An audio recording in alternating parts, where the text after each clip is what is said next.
च परमं धामाक्षरं ज्ञानदां वन्दे प्रागजिभक्तमेवमनघं ब्रह्मस्वरूपमुदा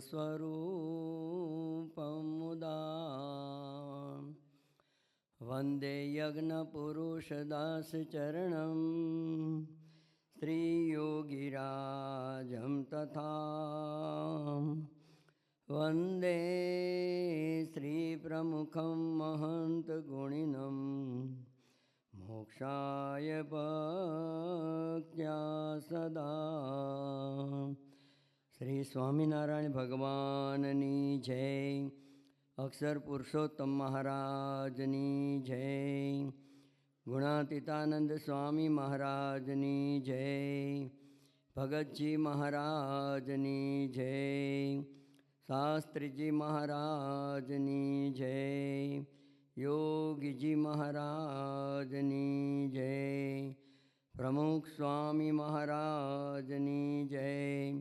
महंत स्वामी महाराजनी जय। સુરત અક્ષરધામ મહોત્સવની પૂજ્ય સુચરી સ્વામી આપને નડિયાદ મંદિર અને શ્રીજી મહારાજના સુંદર બધા પ્રસંગો સુપેરે ખૂબ સારી રીતે વર્ણવ્યા. નડિયાદ મંદિર આમ તો પહેલેથી રંગીલું શહેર છે. બધી રીતે મને ખબર છે પ્રમુખ સ્વામી મહારાજ અહીંયા પધારતા 82ની સાલથી નડિયાદ મંદિરમાં મારે પહેલેથી પૂજ્ય જન્મગલ સ્વામી સાથે રહેવાનું થયેલ. સત્સંગ બહુ ઓછો હતો. આપણે બધા જાણીએ છીએ કે ત્યાં વાણિયાવાડીમાં જે મંદિર હતું નાનો એવો હોલ હતો. આમ તો 15 બાય 25-30નો હોલ હતો. એમાં બધા સભા થતી હતી. પણ અત્યારે આ સુંદર મજાનું મંદિરના સભા મંડપ તૈયાર થયો ત્યાર પછી પણ આપણે જે બીજો હોલ બાંધેલો નડિયાદ મંદિર શિખરબદ્ધ કર્યું પછી રીતે બધું ત્યાં થયું તોય પણ સંખ્યા રીતે 500, 700, 800 થતી હતી. પણ જેમ રીતે તમે મોટું બાંધો ને એવી રીતે એની સંખ્યા પણ ઓટોમેટિક વધે એ હકીકત છે. તો અત્યારે તો ખૂબ સારો સત્સંગ થયો છે. સ્વામિનારાયણ ભગવાન આ પૃથ્વી પર પ્રગટી અને ખરેખર આપણે બધાને ખૂબ ન્યાલ કરી દીધા છે. મહંત સ્વામી મહારાજ એક વાત ઘણીવાર કરે છે કે અનંત કોટી બ્રહ્માંડો છે અને એ અનંત કોટી બ્રહ્માંડોની કોઈ ગણતરી નથી. એટલા બ્રહ્માંડોને છોડીને સ્વામિનારાયણ ભગવાન એ આપણા આ ભારત આ પૃથ્વીને એને પસંદ કરી, આ બ્રહ્માંડને પસંદ કર્યું અને શ્રીજી મહારાજ આપણા ભારત દેશમાં પ્રગટી અને આપણા એ રીતે છપૈયા જે યુપીમાં પ્રગટ થયા ને અહીંયા આવ્યા આપણા ગુજરાતમાં. અને ગુજરાતમાં મહારાજે આ બાજુ ચરોતરમાં ખૂબ જ વિચરણ કરેલું છે. તો એ શ્રીજી મહારાજે આપને અદ્ભુત લાભ આપ્યો છે. અને ત્યાર બધી ગુણાતીતાન સ્વામી, ભગતજી મહારાજ, શાસ્ત્રીજી મહારાજ, યોગીજી મહારાજ, પ્રમુખ સ્વામી મહારાજે ખૂબ જ વિચરણ કર્યું છે, ખૂબ જ. અને એને કારણે ચરોતરમાં આપણે જોઈએ છીએ કે અત્યારે વધારેમાં વધારે મંદિરો હોય ને આમ જોઈએ તો ચરોતરમાં છે. લગભગ 250 ઉપર મંદિરો છે આપણા ફક્ત એ રીતે આણંદ ખેડા જિલ્લામાં. 250 ઉપર મંદિર. 1200 મંદિર અત્યારે કહેવાય છે, અત્યારે 1700 હશે કદાચ. પણ 250થી પોણા 300 મંદિરો આપણા આ ચરોતરમાં છે. ગીચ મંદિરો બધા તમે જુઓ ને તો 1.5, 2, 3 કિલોમીટરે મંદિરો અહીંયા થઈ ગયા છે અને હજી બધા થયા જ રાખે છે. એનું કારણ આ ભૂમિમાં શાસ્ત્રીજી મહારાજ આ ચરોતરમાં પ્રગટ થયા અને એમણે આ BAPS સંસ્થાની આપણે ભેટ આપી. ખરેખર સ્વામિનારાયણ ભગવાને જે કાર્ય કર્યું છે પણ એ કાર્યને સાચા અર્થમાં ઉજાગર કરનાર શાસ્ત્રીજી મહારાજ હતા. જો શાસ્ત્રીજી મહારાજ પ્રગટ ન થયા હોત તો આ BAPS સંસ્થા કહેતા કે ભગવાનના અક્ષરધામનું દ્વાર બંધ થઈ ગયું હોત. હકીકત વાત છે. સ્વામિનારાયણ ભગવાને વડતાલના પાંચના વતનામૃતની વાત કરી છે કે 100 જન્મની કસર એક જન્મ કરીને ટાળવી હોય તો ભગવાનના એવા જે ઉત્તમ સંત એની સરખી સેવા કરવી. તો સરખી સેવાની પાછી શ્રીજી મહારાજે યથાર્થ વાત કરી છે કે જેવી રીતે ભગવાનને માટે 5 રૂપિયાનું ખર્ચ કરે તો એવા જે સંત એનું પણ એને માટે 5 રૂપિયાનું ખર્ચ કરે. જેવી ભગવાનની માનસી પૂજા કરે એની સાથે જ એવા ભગવાનના ઉત્તમ સંતની માનસી પૂજા કરે તો 100 જન્મની કસર એક જન્મે કરીને ટળે. તો ગમે તેટલી રીતે સાધના કરીએ પણ વિચાર કરીએ કે ભગવાનનું સાક્ષાત જે સ્વરૂપ એ જ્યાં સુધી પ્રગટ આપણે પ્રાપ્ત ન થયું હોય અને ભગવાનની સાથે જે આ સરખી સેવાની વાત કરી, આપણે માટે તો એ ગુણાતીતાન સ્વામી ગયા જ નથી. એ ગુણાતીતાન સ્વામી અત્યારે હાજરા હજુર આ પ્રગટ ગુણાતીત સંત દ્વારા આપણે પ્રાપ્ત થયા છે. તો એમની આપણે ઓળખાણ થઈ છે એટલે સાક્ષાત ભગવાનની ઓળખાણ થઈ. મહંત સ્વામી મહારાજ ઘણી વખત આ બોલે છે કે એમાં લેશ માત્ર ફેર નથી. પ્રગટ ભગવાન સાક્ષાત સ્વામિનારાયણ ભગવાન જ છે, એમાં એક અણુ માત્રનો ફેર નથી. તો એ પ્રાપ્તિ તો આપણે થઈ છે, પણ મહંત સ્વામી મહારાજ કહેવાય પ્રાપ્તિને જ્યાં સુધી પ્રતીતિમાં પરિવર્તિત ન કરીએ ત્યાં સુધી પ્રાપ્તિનો આનંદ ના આવે, મજા ના આવે. કોઈ પણ વસ્તુનો મહિમા આપણે રીતે સમજીએ તો એ માટે પછી કરવામાં આપણે અઘરું ન પડે. જેને જેને જેમાં ઇન્ટરેસ્ટ જામી જાય ને એમાં એને આનંદ આવે. જેમ ક્રિકેટમાં ઇન્ટરેસ્ટ રસ ધરાવનારા માણસોને રાત્રે 2-3 વાગે ત્યાં ન્યૂઝીલેન્ડ અને વેસ્ટ ઇન્ડિઝમાં ક્રિકેટ રમાતી હોય તો એને રીતે રાત્રે 2-3 વાગે એને જોવામાં મજા આવે, આનંદ આવે, એમાં ઊંઘ પણ ના આવે, કારણ કે એમાં એને રસ કેળવાઈ ગયો છે. એમ આ સત્સંગમાં પણ જો રસ કેળવાઈ જાય તો એનો આનંદ આવે, ભગવાનનો મહિમા સમજાઈ જાય, આ પ્રગટ સત્પુરુષનો મહિમા સમજાય, સત્સંગનો મહિમા સમજાય તો એનો આનંદ આમ દિવસે દિવસે અંતરમાં આમ કરવામાં મજા આવે, આનંદ આવે. પણ એ ઇન્ટરેસ્ટ ક્યારે કેળવાય? જ્યારે વારંવાર આપણે એમાં રીતે રસ થોડું ઘણું કરીએ ને ત્યારે એમાં ઇન્ટરેસ્ટ કેળવાય. જો કોઈ રીતે સારામાં સારો સંગીતકાર હોય, શાસ્ત્રીય સંગીત એ રીતે આમ ભજન કીર્તન ગાનારો હોય અને એ કીર્તન ગાય પણ આપણે એમાં રીતે કાંઈ સંગીતનો સા પણ આવડતો ન હોય તો આપણે એમાં મજા ના આવે. એ ભલે રીતે બોલે રાખે, એમ આલાપ કરે ને એમાં બી રીતે 3-4 મિનિટ તો આલાપમાં જાય. 85માં લંડનમાં CFI ઉજવાયેલો અને એ વખતે એના રીતે પેલા ઉપાધ્યાય એ ત્યાં રીતે આવેલા અને એમણે રીતે હરિભજતા સુખ હોય સમજ મને શાસ્ત્રીય સંગીતમાં આખું ગાયેલું. તો પેલા ત્યાંના આપણે રીતે CM પટેલ ભાઈ કે અમને તો ખબર જ છે, તમને એ રીતે બોલાવ્યા ત્યાંથી સ્પેશિયલ એની રીતે લાવ્યા, એની ફર્સ્ટ ક્લાસની ટિકિટ પ્લેનની, તો આટલી જ વાત કરવાની હતી, એમાં તમે 20-25 મિનિટ લીધી. આપણે રીતે જેને સંગીતમાં રસ ન હોય ને એને એમ લાગે કે ભાઈ આ શું બોલે છે, પણ જેને એમાં ઇન્ટરેસ્ટ હોય ને એ ડોલવા માંડે, એને આનંદ આવે, સુખ આવે, મજા આવે.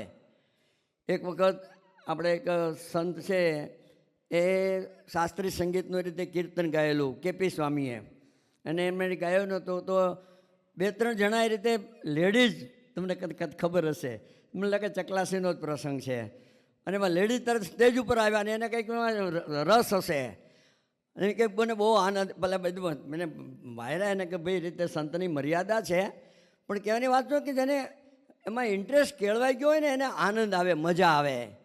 પણ ઇન્ટરેસ્ટ કેળવાય ક્યારે? વારંવાર એની આપણે રીતે જોઈન્ટ થઈએ તો. મને ખબર છે કે બધા સાધુ થયા પહેલાં અમારે જ્યાં રહેતા હતા ને ત્યાં એક દુકાન હતી, એ દુકાનનો રીતે જે માલિક હતો દુકાનદાર ત્યાં બહુ ભણેલો નહીં, પણ બધા છોકરા યુવકો બધા ક્રિકેટની કોમેન્ટ્રી સાંભળે ને તો એ પણ એને રીતે જરા ઇન્વોલ્વ થાય એમાં સાંભળે. હવે એને ક્રિકેટમાં એટલો બધો રસ પડવા માંડ્યો બધાને કારણે, અને એને બધું ઇંગ્લિશમાં આખી કોમેન્ટ્રી આવે ને તો બધું એને સમજાઈ જાય, અને એટલો બધો એને આનંદ આવે. આમ એ ફોર ગયે, એ છક્કો માર્યો. હવે આનું કારણ શું કે ઇન્ટરેસ્ટ એને કેળવ્યો. જેને ચેસનો એ રીતે જે ખરેખર ખેલાડી હોય અને એ ચેસ રમે તો એની કલાકોની કલાકો ચેસમાં ક્યાં જતી રહે ખબર ન પડે. પણ જેને રીતે ચેસમાં બિચારાને કંઈ ખબર જ ન પડે તો એને આમાં શું છે, કંટાળો આવે. એમ આ પણ એવું છે, ઇન્ટરેસ્ટ એમાં જામે તો એને મજા આવે. એક વખત યોગીજી મહારાજ પોતે ત્યાંથી વિદ્યાનગરમાં શાસ્ત્રી મેદાન પાસેથી નીકળેલા, તો એ બધા માણસો બધા ભેગા થયેલા. યોગીજી મહારાજ કે શું આ કથા વાર્તાનું પારણનું આયોજન છે, હવે એને જ દેખાય કે બાપા કથા વાર્તા પારણનું આયોજન કે આટલા બધા માણસો છે ને માટે ભેગા થયા છે. એ કે બાપા ક્રિકેટ ચાલે છે. એ કે ક્રિકેટમાં શું હોય યોગી બાપા કે? એ એમ કરીને યોગી બાપા થોડીક વાર ઊભા રહ્યા, જોયું શું એમ દેખાય એવું હતું. એટલે એમ કે યોગી બાપા કે આમાં શું લોકોને મજા આવે છે? એક જણો એ રીતે ધોકો લઈને ઊભો છે, એક જણો એ રીતે દડો ફેંકે છે, અને બીજા બધા દોડાદોડી કરીને પાછો આપે છે. આમાં મજા છે નહીં આવે? જેને ખબર જ ન હોય એમાં એને મજા કાંઈ આવે જ નહીં. યોગી બાપા કે મજા તો ભગવાનના સુખમાં આવે, પણ જેને ભગવાનના સુખમાં દ્રષ્ટિ પહોંચી ગઈ હોય ને એને ભગવાનના સુખની મજા આવે. અને ભગવાનમાં દ્રષ્ટિ ન પહોંચે ને એટલે પછી જાત જાતનું બધું બીજા બધા સુખ લેવા માટે બધા પ્રયત્ન કરે રાખે. તો ભગવાનમાં જેને દ્રષ્ટિ પહોંચી જાય, હમણાં પછી સુચરિત સ્વામીએ વાત કરી કે કૃપારામની વાત કરી, તો એને સત્સંગનો યોગ હતો તો એને એ રીતે ભગવાનને એ બુદ્ધિશાળી કહેવાયા. એમ ભગવાનને ઓળખે. સ્વામિનારાયણ ભગવાને પ્રથમના 50ના વચનામૃતમાં વાત કરી છે કે બુદ્ધિશાળી કોણ? તો શ્રીજી મહારાજ કહે છે કે જે પોતાનું કલ્યાણનું જતન કરી શકે. કલ્યાણનું જતન એટલે કે ભગવાનને ઓળખી શકે. ભગવાનને ઓળખે ને એ જ સાચો બુદ્ધિશાળી. ગમે તે સ્વરૂપે ભગવાન હોય અને એમ રીતે એને ઓળખાઈ જાય. અને આપણે બધા જાણીએ છીએ કે જેને મુમુક્ષુતા હોય, પૂર્વના કાંઈ સંસ્કાર હોય, એને ઓળખતા વાર ન લાગે. અને જે પૂર્વના સંસ્કાર ન હોય એ વારંવાર યોગમાં આવે તો એને એની અસર થાય ખરી, પણ જેને રીતે પૂર્વના કાંઈ સંસ્કાર હોય ને તરત એમને આમ જોઈન્ટ થઈ જાય. એવા ઘણા બધા હરિભક્તોના બધા પ્રસંગો અમે જાણેલા છે. અમારે પેટલીમાં એક ડાયાભાઈ કરીને છે સરપંચ, વર્ષો સુધી સરપંચ તરીકે રહેલા. એક જ વખત પ્રમુખ સ્વામી મહારાજના યોગમાં આવેલા અને એવા આગળ પડતા સત્સંગી થઈ ગયેલા. ક્યારેય એણે સત્સંગનો જરાય યોગ નહીં. બીજા રીતે ત્યાં દેવા ગામમાં એક વિક્રમભાઈ હતા, એ પેટલીની પ્રતિષ્ઠા થઈ અને ત્યાં આવેલા, અને ત્યાં પ્રતિષ્ઠામાં પ્રમુખ સ્વામી મહારાજના દર્શન કર્યા. પછી એને એમ કંઠી બાંધીને બધી સત્સંગી થયા. એટલા બધા રીતે પાકા ધારણાપાણા કરે. અમારી સાથે બધા વિસ્તરણમાં પણ ફરે. હમણાં થોડાક સમય પહેલાં ધામમાં ગયા. પણ કહેવાની વાત શું છે કે એને પૂર્વના કંઈ સંસ્કાર હોય ને તો એને અઘરું ન પડે, તરત જ એ રીતે એની અસર થઈ જાય. ઘણી વખત અમે વાત કરીએ છીએ કે લાકડા ઘણી પ્રકારના હોય. ઘણા લાકડાને તમે આમ દિવાસળી અડાડો ને તરત સળગે. ઘણા લાકડાને તમારે થોડું ઘણી રીતે કંઈક કૂચો બૂચો મૂકવો પડે ત્યારે સળગે. ઘણા લાકડાને તમારે તે હાઈ પાવરનું અગ્નિ આપવું પડે, ફાયર આપવું પડે ત્યારે એ સળગે. અને ઘણા લાકડાની વાત કરી કે અમને એકદમ તરત સળગી જાય. પણ ઘણા લાકડા એવા હોય ફાયર પ્રૂફ હોય, ગમે તેટલું રીતે તમે એને આપો ને અગ્નિ, છતાં પણ અગ્નિ પ્રગટે નહીં. હવે અગ્નિ પ્રગટે છે, એક બીજો અગ્નિ એને પ્રગટ અગ્નિને જોઈન્ટ થાય છે ત્યારે એ અગ્નિ પ્રગટે છે. તો ઘણા મુમુક્ષુતા હોય તો એને તરત જ સત્સંગની અસર થઈ જાય, એને સમજાઈ જાય, સત્પુરુષ સમજાઈ જાય, સત્સંગ સમજાઈ જાય, આ સભામાં આવવાનું એને મન થાય, પૂજાપાઠ કરવાનું મન થાય, ભગવાનને સંતની કૃપા થાય. પણ પોતાનામાં મુમુક્ષુતા હોય ને તો કૃપા એનામાં ઉતરે.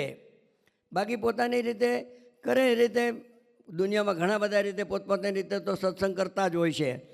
પણ જ્યારે આ સત્સંગનો યોગ થાય ને એની મુમુક્ષુતા પૂર્વના સંસ્કાર હોય તો તરત અસર થઈ જાય. આપણે ત્યાં સુભાષભાઈનું નામ સાંભળીએ છીએ, દારેસલામવાળા. હવે બધી રીતે પૂરા હતા, કાંઈ એના અપલખણ બાકી નહોતા. પ્રમુખ સ્વામી મહારાજનો એક જ વખતનો યોગ થયો અને પ્રમુખ સ્વામી મહારાજાને થોડીક વાત સમજાવી અને સત્સંગી થયા. કેવા સત્સંગી થયા! એમ આપણે ઘણા બધા પ્રસંગો આપણે બધાએ સાંભળ્યા હશે. સત્સંગમાં હવે નિયમિત સભામાં આવી જાય. આપણે બધા ત્યાં હમણાં સભા શરૂ થઈ ત્યારે આ બેઠેલા છે ને એમાંથી 25 થી 30% જ હરિભક્તો બેઠેલા હતા. પછી ધીરે ધીરે પ્રાર્થના ને બધી ધૂન ને બધું શરૂ થાય, પછી કંઈક ને કંઈક એમ ધીરે ધીરે રીતે ભરાતું જાય. સુભાષભાઈને નિયમ કે સભા શરૂ થાય તે પહેલાં આવી જવાનું, 1 મિનિટ પણ ક્યારે મોડું નહીં પડવાનું, અને બધી રીતે ઘર સભા નિયમિત કરવાની, આરતીમાં નિયમિત આવી જ જવાનું, આરતીના ટાઈમ પહેલાં નિયમિત આવી જ જવાનું. એને માટે સ્પેશિયલ એણે ફ્લેટ ત્યાં રીતે નજીક રાખ્યો. બાકી તેને મોટી મોટી 5 સ્ટાર હોટેલો છે, પણ એણે રીતે સત્સંગ માટે મંદિર માટે નજીક રહેવાનું રાખ્યું. અને નિયમ ધર્મ એવા ચુસ્ત બાકી બધી રીતે પૂરા હતા. માંસ મદિરાથી કાંઈ બાકી નહોતું. પણ સત્સંગમાં એ પાછી કોઈ દી જિંદગીમાં ડુંગળી લસણ એને ખાધું નથી. આમાંથી બેઠેલા છે ને 50% ડુંગળી લસણ ખાતા છે. કહેવાય સત્સંગી. આપણે બધી રીતે આપણા બધાના અનુભવ હશે. એ તો આને આપણે માન્ય ગણતા જ નથી, પણ શ્રીજી મહારાજે આજ્ઞા કરેલી છે. અને પ્રમુખ સ્વામી મહારાજ આપણે કહે છે તો સત્સંગને માણવા માટે આપણે બધા નિયમો પાળીએ ને તો એનો આનંદ આવે, સુખ આવે. અમારે એક પેટલાદના હરિભક્ત, આગળ પડતા હરિભક્ત હતા. હવે એને પરમહંસના પગલે પગલેનું આયોજન થયેલું ત્યારે અમે એની ઘેરે ગયેલા અને બધી વાત કરી કે ભાઈ સ્વામીનો આદેશ છે કે આપણે નિયમ ધર્મયુક્ત બધું જીવન જીવાય, માટે તમે આ ડુંગળી લસણ બંધ કરો. એ કે ના સ્વામી, એ તો મારાથી થશે જ નહીં, મને હાર્ટની તકલીફ છે ને એટલે મારે ડુંગળી લસણ તો ખાવી જ પડે. હવે એને બહુ એને મેં સમજાવ્યા પણ માન્યા જ નહીં ને. પછી પ્રમુખ સ્વામી મહારાજ બોચાસણ પધારેલા ત્યારે મેં વાત કરી. બાપા પણ એને સારી રીતે વ્યક્તિગત ઓળખે. સ્વામીએ કીધું, મેં કીધું બાપા એમને રીતે જરા તકલીફ છે એટલે ડુંગળી લસણ છોડતા નથી. એટલે આવી વાત કરી તો બાપા એકદમ આમ આક્રોશમાં આવી ગયા અને એકદમ જે બોલવા માંડ્યા, આખા ડુંગળી લસણ ખાઈને જ તું જીવીશ, એ વગર જીવી જ નહીં શકે. યોગી બાપાના ખોળમ રમેલો ને જૂનો સત્સંગ યોગી બાપાના વખતનો. તો અલી કે બાપા નહીં ખાવ નહીં ખાવ નહીં ખાવ. પણ સ્વામી આમ જરા એને ગમતું નથી, આપણા ગુરુને ગમતું નથી, એ આપણે શા માટે કરીએ? આપણે ઘણી વખત બોલીએ છીએ ખરા કે છીએ સેવક સ્વામીજી તમારા અમે, પણ કરશું હંમેશા જે આમ કીર્તનમાં તો એવું છે તમને ગમે, પણ આપણે એ રીતે બાપાને ન ગમે કરીએ છીએ ખરા. પ્રમુખ સ્વામી મહારાજે આપને સુખની ચાવી ઘર સભા આપેલી છે. સબ દર્દો કી એક દવા, બાપાએ બધું કે માસ્ટર કી ઘર સભાને કહેલી છે. પણ આપણા જીવનમાં એ ઘર સભા ઉતરી છે ખરી. મહંત સ્વામી મહારાજે આ આગળ વર્ષને દિવાળીને દિવસે એ રીતે આદેશ આપેલો, બેસતા વર્ષને દિવસે, કે પ્રમુખ સ્વામી મહારાજની અતિશય રુચિ છે કે બધાએ ઘર સભા કરવી. કેટલા જણા ઘર સભા કરે છે? આંગળી ઊંચી કરો તો ખબર પડે. આટલી રીતે લગભગ રીતે 1,500-2,000ની અત્યારે બધા હરિભક્તો બેઠા છે. કેટલા જણા? 2, 4, 5. સર્વમંગલ સ્વામી, સર્વમંગલ સ્વામી આંગળી જો કેટલી દેખાય છે ઘર સભાની, મૂકી દો આંગળી. તો આ આપણી આ કરુણતા છે. આપણા ગુરુ આપણે કહે ને એને માટે ભારપૂર્વક કહે છે. પ્રમુખ સ્વામી મહારાજ કોઈ પણ રીતે તમને કાંઈ પ્રશ્ન હોય, તમારા આર્થિક સામાજિક કોઈ પણ રીતે કુટુંબિક, તો ઘર સભાનો આદેશ એ રીતે પ્રમુખ સ્વામી મહારાજ આપતા. અને મહંત સ્વામી મહારાજ પણ અતિશય એની પર ભાર મૂકે છે. પણ આપણે આપણા ગુરુને લેશ માત્ર અનુસર્યા જ નથી.